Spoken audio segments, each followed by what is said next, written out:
Unraveling the secrets of appositives and parenthetical expressions. Hello and welcome to this episode on appositives and parenthetical expressions. We're going to explore what these terms mean and how they can enrich your academic and professional English. With these language structures, you'll be able to define and classify things more effectively. So, get ready to take your English language skills to a whole new level.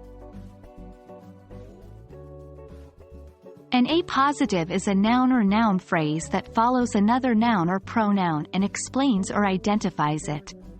Essentially, it gives additional information about that noun. Let's look at an example. John, my younger brother, just graduated from law school.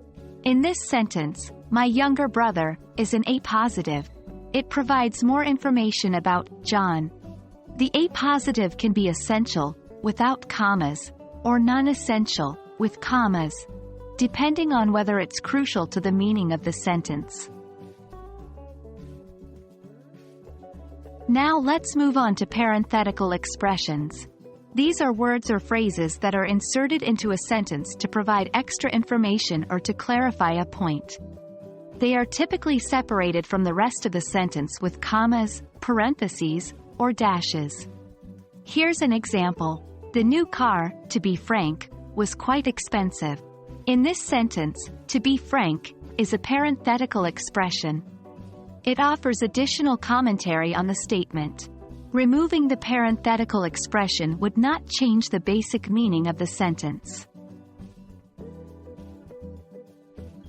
Now that you understand what these terms mean, it's time to see how you can use them.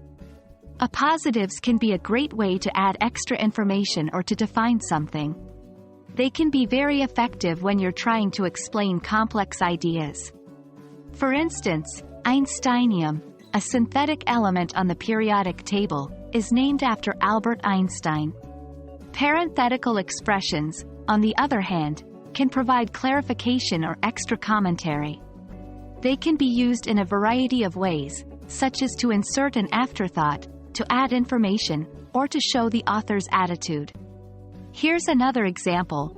The house, I believe, is around 100 years old.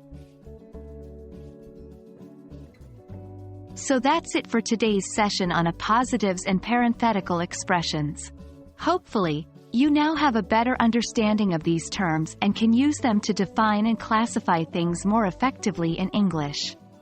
Remember, the key to learning is practice. So, why not try creating some sentences of your own using appositives and parenthetical expressions? Until next time, happy learning!